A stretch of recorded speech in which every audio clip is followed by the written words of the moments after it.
이 시간 하나님께서 주시는 말씀은 에베소서 1장 15절에서 23절까지의 말씀입니다. 신약 310쪽입니다.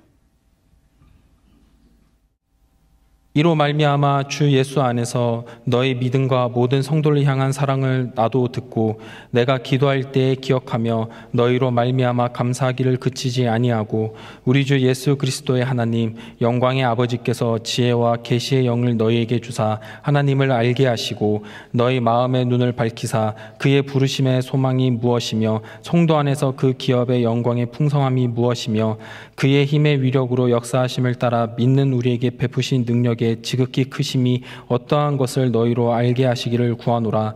그의 능력이 그리스도 안에서 역사하사 죽은 자들 가운데서 다시 살리시고 하늘에서 자기의 오른편에 앉히사 모든 통치와 권세와 능력과 주권과 이 세상뿐 아니라 오는 세상에 일컫는 모든 이름 위에 뛰어나게 하시고 또 만물을 그의 발 아래에 복종하게 하시고 그를 만물 위에 교회의 머리로 삼으셨느니라.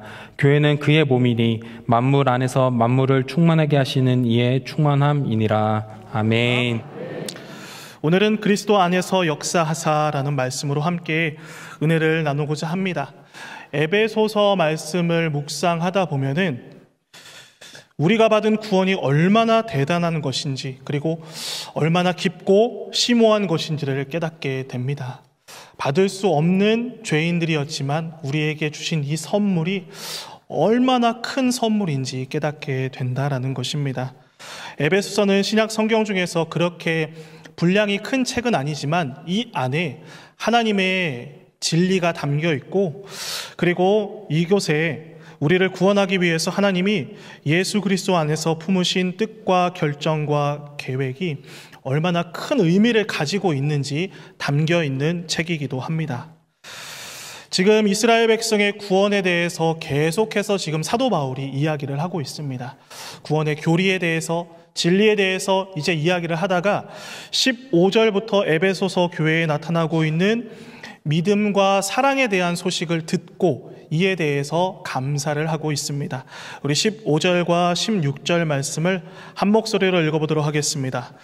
이로 말미암아 주 예수 안에서 너희 믿음과 모든 성도를 향한 사랑을 나도 듣고 내가 기도할 때에 기억하며 너희로 말미암아 감사하기를 그치지 아니하고. 말씀을 가만히 보니까 에베소 교회의 믿음과 사랑의 소문에 대해서 바울이 감사하고 있는 것을 알 수가 있습니다. 명확한 믿음과 사랑의 소문이다라고 이렇게 이야기를 하고 있습니다. 사실 에베소 교회의 소식을 들은 것 중에 다른 소문들도 있었어요. 경제 사정이나 건강이나 그의 농사나 여러 가지 소문들이 있었을 것입니다. 그런데 분명하게 사도 바울은 믿음과 사랑의 소문에 감사한다라고 이렇게 표현을 하고 있습니다. 왜 그렇습니까? 바울이 너무 융통성이 없는 사람입니까? 너무 딱딱하거나 영적인 사람이라서 이 부분에 대해서만 칭찬을 하고 있는 것입니까? 그렇지 않습니다. 하나님 앞에서 이 부분이 제일 중요한 것이기 때문에 그렇습니다. 우리의 믿음과 사람을 향한 그 사랑이 제일 중요한 부분이기 때문에 사도 바울은 이렇게 말씀하고 있는 것입니다. 여러분, 우리의 인생에서도 이 부분이 제일 중요한 믿음과 사람에 대한 사랑이 제일 중요한 기도의 제목이 되기를 간절히 소망합니다. 하나님 앞에서 제일 중요한 영적인 척도가 무엇입니까? 내 안에 믿음이 있느냐 없느냐 이것입니다. 우리가 주님을 믿는 믿음, 신뢰함으로 하루를 살아가느냐 그렇지 못하느냐 이것에 대해서 말씀하고 있는 것입니다. 그리고 다른 것에 관심을 가지지 않더라도 이것만 우리가 잘 지키고 믿음 안에 살아가게 되면 이 모든 축복들은 따라오게 된다라는 것을 성경에서 말씀하고 있는 것입니다. 구체적으로 여기에서 말하는 믿음은 주 예수 안에 있는 믿음의 행위들이라고 말씀을 드릴 수가 있습니다. 그러니까 우리가 믿음을 가지고 살았더니 우리 안에서 선한 행동들이 나오는 거예요. 믿음 안에 살았더니 선한 행동이 나오고 이웃을 사랑하게 되고 사람을 사랑하게 되고 이러한 것들이 몸에 배어서 자연스럽게 나오는 상황이었다라는 것을 말씀하고 있는 것입니다. 우리 성도님들의 기도 제목 가운데 이 믿음과 사랑의 기도 제목이 회복되기를 간절히 소망합니다. 우리 17절과 18절, 제가 17절, 우리 성도님들이 18절을 읽겠습니다. 우리 주 예수 그리스도의 하나님, 영광의 아버지께서 지혜와 계시의 영을 너희에게 주사 하나님을 알게 하시고, 시작.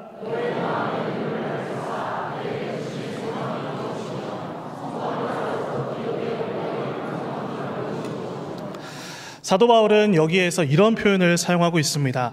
우리 주 예수 그리스도의 하나님, 영광의 아버지다라고 이렇게 말씀을 하고 있습니다.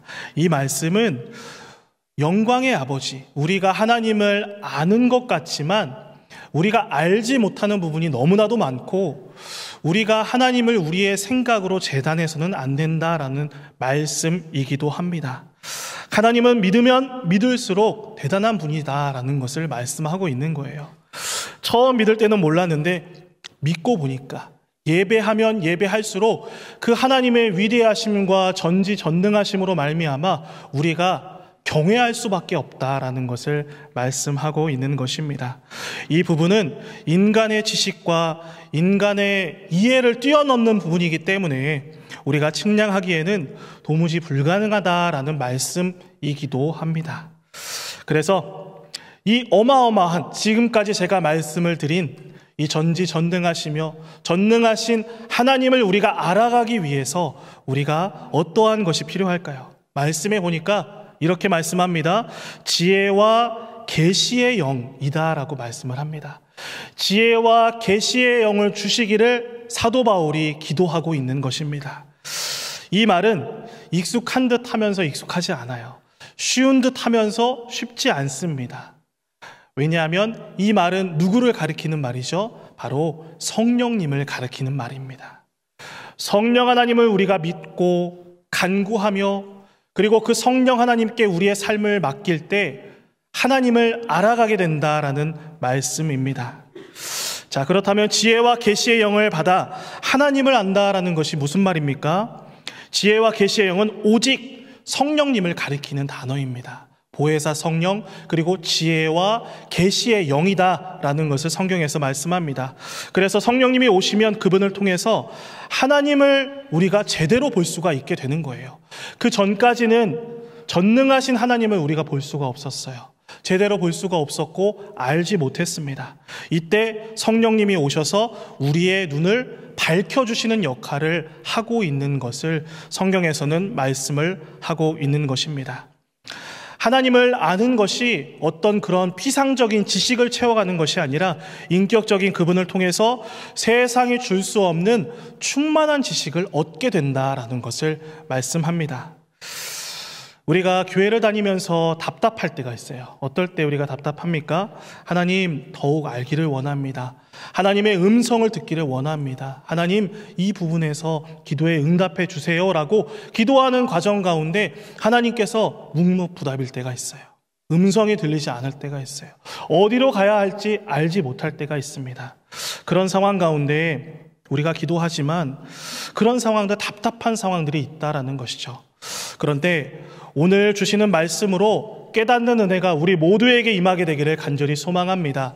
우리가 구해야 될 것은 무엇입니까? 하나님께 나아가기 위해서 성령님께 간구하는 거예요. 성령 하나님, 오늘 하루를 열어주시고 성령 하나님, 오늘 하루 가운데 기도에 응답해 주시고 그리고 또 거룩하게 살아갈 수 있도록 도와주시고 인도하여 주시옵소서. 그렇기 때문에 오늘 주일만 성령님을 간구하며 살아가는 것이 아니라 하나님을 알고 그 하나님을 자랑하기 위해서 그 하나님의 능력으로 우리가 살아가기 위해서는 매일매일 매 순간순간 성령님을 구하며 살아가야 된다라는 것을 말씀을 해주고 있는 것입니다. 할렐루야.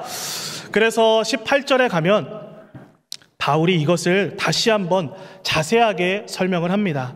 여기 맨 처음에 보니까 너희 마음의 눈을 밝히사라고 말씀을 하고 있어요. 저는 시골에서 자랐습니다. 시골에서 자랐기 때문에 넉넉하지는 않았지만 굉장히 좋은 추억들을 많이 쌓을 수가 있었습니다.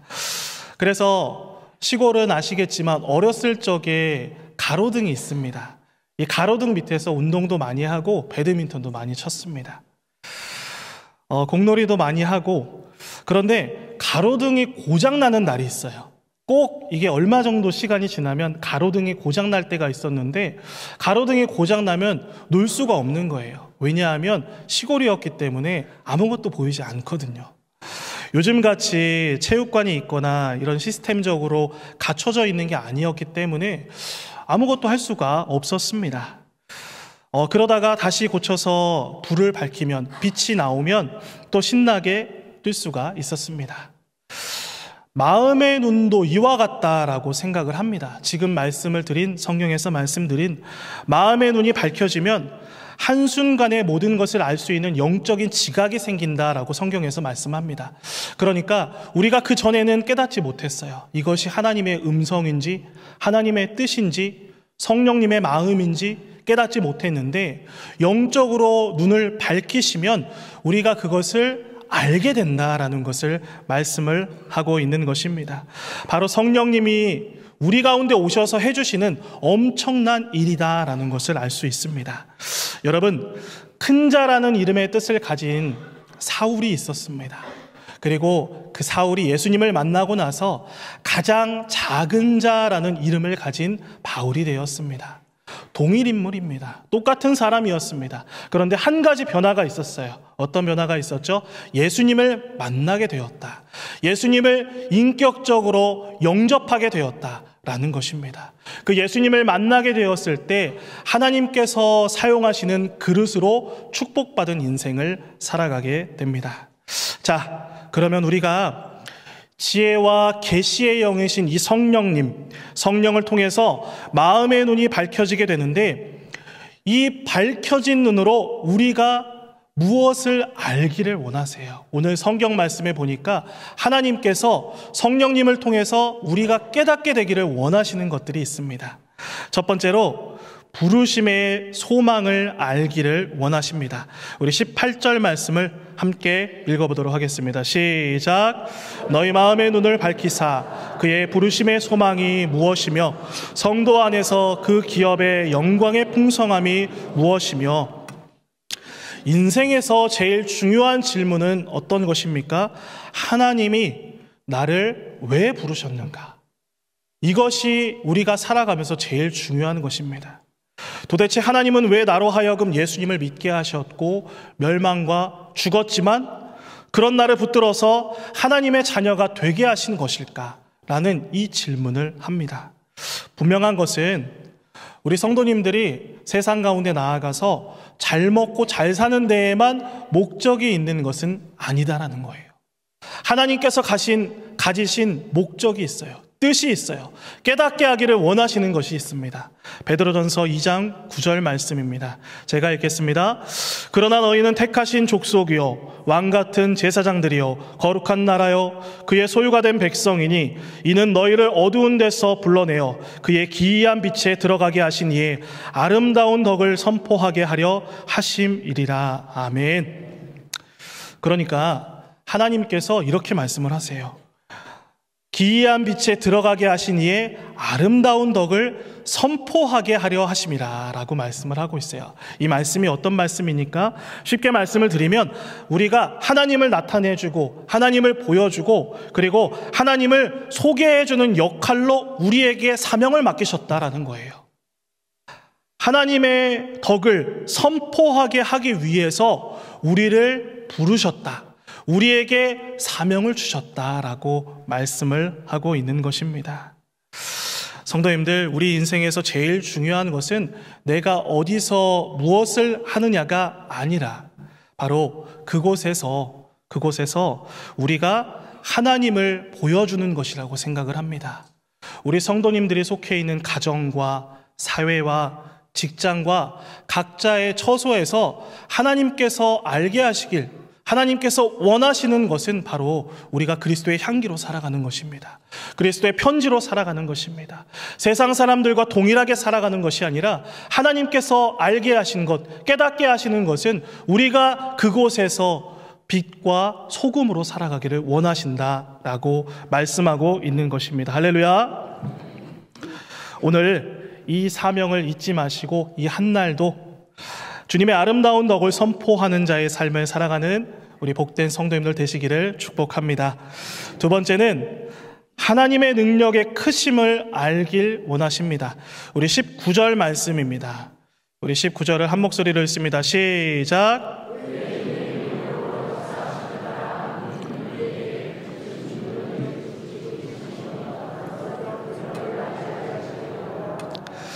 19절 말씀이 묵상을 하면 묵상할수록 어려운 말씀이에요. 이렇게 두 번, 세 번 이제 꼬아진 말씀이기 때문에 굉장히 어려운데, 쉽게 말씀을 드리면 능력이 많으신 그 하나님을 알기를 원하신다라는 거예요. 그 크신 하나님, 전능하신 하나님을 우리가 알고 하나님의 능력으로 살아가기를 원하신다라는 말씀입니다. 하나님은 당신이 우리에게 베푸시는 능력의 지극히 크심이 어떠한지를 알기 원하신다라고 말씀을 하고 있어요. 여러분, 하나님의 능력은 우리가 알겠지만 물리적으로도 이 온 우주를 돌리시잖아요. 전능하신 하나님입니다. 우리가 한번 볼까요? 교회 건물도 추우면 히터를 틉니다. 우리 교회가 이제 겨울이 이제 지나가고 있는데 히터를 틀죠. 이제 여름이 되면 에어컨을 킵니다. 에어컨을 키는데 이 에어컨과 히터가 굉장히 그 전력을 많이 잡아먹어요. 그래서 한 여름에는 절전에 힘쓰자는 캠페인이 자주 등장을 합니다.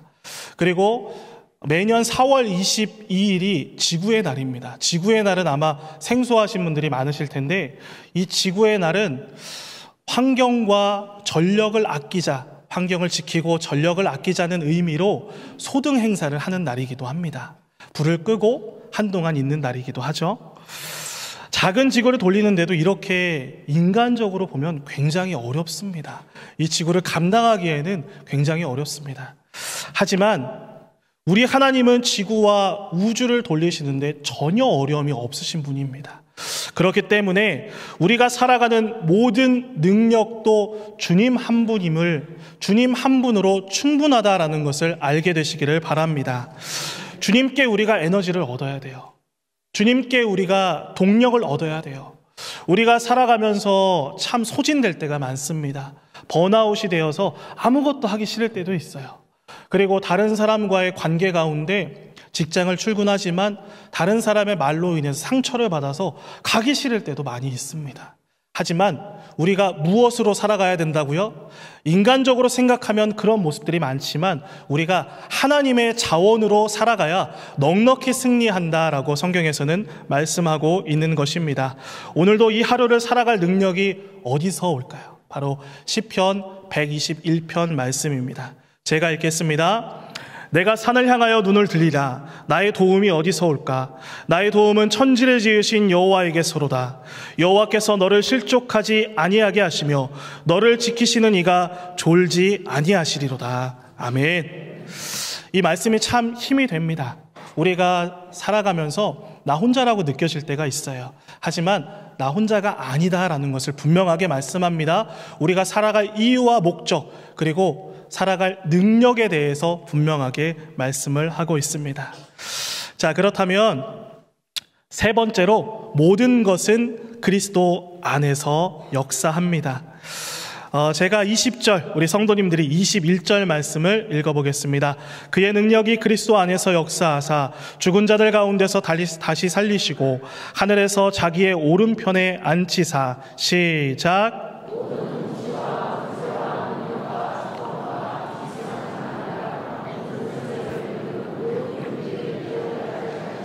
아멘.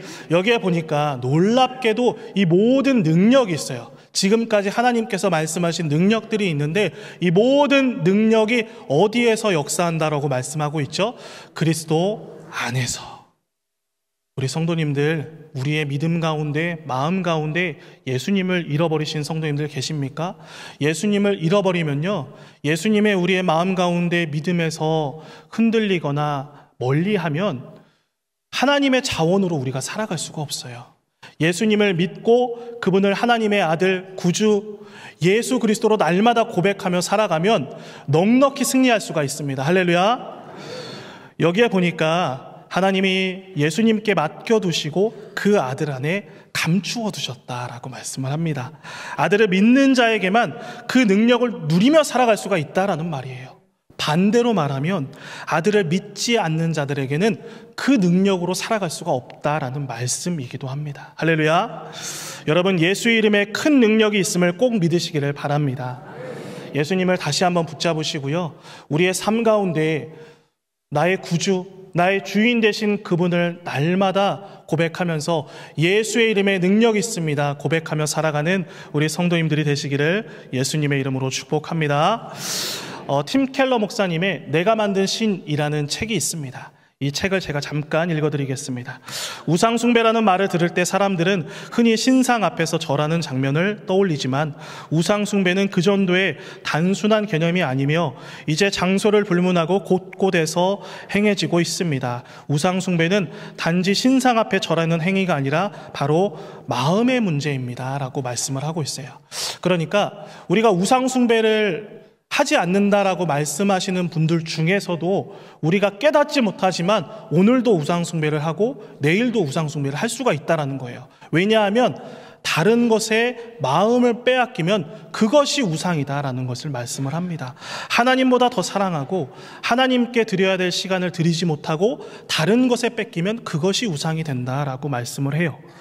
그리고 나서 팀 켈러 목사님이 이 표현을 썼어요. 어떤 표현이냐면 인간의 마음은 우상 공장이다라는 표현을 썼어요. 어떤 것입니까? 즉, 참 하나님으로 대체하지 않으면, 우리의 마음을 채우지 않으면 그 우상을 쫓기 위해서 계속해서 다른 우상을 섬긴다라는 거예요. 우상 공장과 같이 이 우상을 쫓다가 이 우상을 쫓다가 진리를 찾지 않고 진리를 우리의 마음 가운데 두지 않으면 이렇게 반복해서 우상을 섬기는 삶을 살 수 있다라는 것을 말씀을 하고 있는 것입니다. 그렇기 때문에 오늘 성경은 말씀을 합니다. 모든 능력과 권세가 예수님의 주권 아래에 있다. 그리고 그 모든 능력이 그리스도 안에서 역사한다라고 말씀을 하고 있습니다. 할렐루야. 우리 성도님들, 그리스도인이 무엇입니까? 바로 이것을 믿고 인정하는 사람들이에요. 오늘 주신 우리의 말씀을 듣고 이번 일주일을 살아갈 때 그리스도 안에서 역사하는, 그리스도 안에서만 역사하는 그 능력으로 각자의 처소에 돌아가셔서 그리스도의 향기와 편지와 증인으로 살아가시는 우리 모든 성도님들 되시기를 예수님의 이름으로 간절히 축원합니다. 기도하겠습니다.